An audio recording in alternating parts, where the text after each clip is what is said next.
DTI Trustmark, ano nga ba ito? Kung hindi mo pa to alam at ikaw ay isang online seller or e-marketplace sellers, panoorin mo Pero bago yan, ito po muna si Mami Chris. Ang mga contents ko dito ay tungkol sa BIR ng mga online sellers and small business owners at paano maging seller dito sa TikTok and sa Orange App. Kung gusto nyo po ng mga ganitong contents, follow nyo lang po. So ano nga ba ang DTI Trustmark? Ito po ay isang digital badge na nakukuha sa DTI.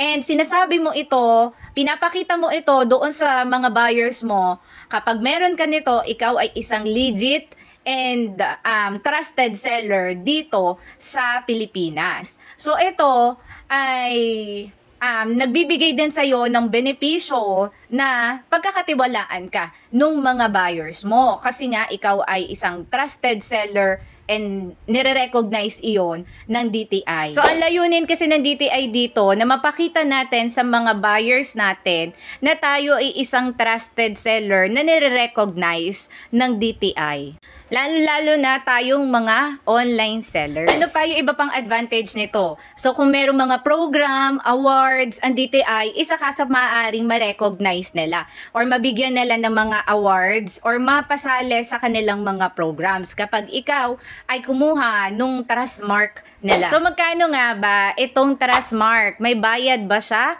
Yes, may bayad po ito. Ito ay nagkakahalaga ng 1,130 pesos and good for 1 year po siya. So, ang tanong, mandatory or voluntary nga ba ang pagkuha nito? According po sa Department Administrative Order 25-07, nakalagay po doon na ito ay voluntary. So, ito ay nilabas noong June 2025. Pero, nagkaroon po ito ng revision. So, doon sa revision, ito na po yung Department Administrative Order number 25-12 na nagkaroon po ng another implementing rule and regulation on the e-commerce Philippine Trustmark. Under Section 2, Mandatory Registration, Trustmark registration shall be mandatory for all online merchants, e-retailers, e-marketplaces, and digital platforms upon effectivity on this order. Under Section 7, ayan, transitory period, na nire-required na all online merchants and retailers or e-marketplace or digital platforms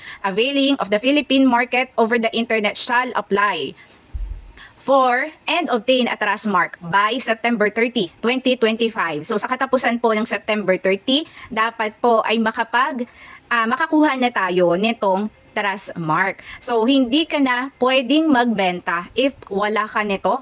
Example, ikaw ay isang online seller. Hindi ka na pwedeng wala ka nito kung balak mong magbenta sa online. Ito po kasi ay matagal ko nang alam, itong DTI Trustmark. Kaso nga, nung unang labas ay voluntary. So, hindi ko na hinihikayat pa yung mga online sellers na kumuha nito or dumagdag pa sa gastos nila. Kumbaga, kung sino lang yung may gusto at nakakaalam, hayaan ko na sila na lang yung kumuha. Pero ngayon kasi naglabas ng panibago nitong September na mandatory na siya. So, lahat na po ay required kumuha nito. Ano naman to, masaya naman ako kasi sumasabay tayo sa pagbabago. Alam nyo naman yan, nagiging modern na tayo. Siyempre, para maging trusted, bawasan yung mga nanloloko.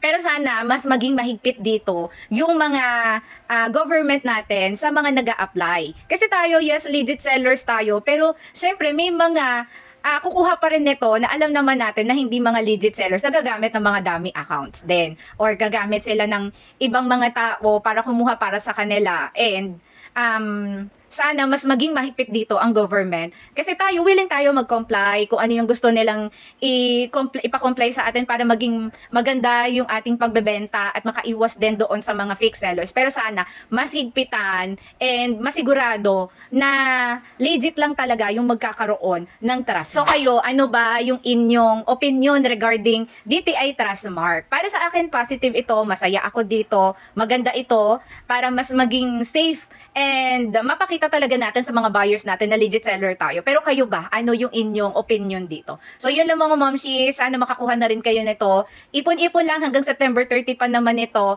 At, ayun, mga momshis, kung meron kayong question, suggestion, and correction, i-comment nyo lang po dyan. Again, ito si Mami Chris.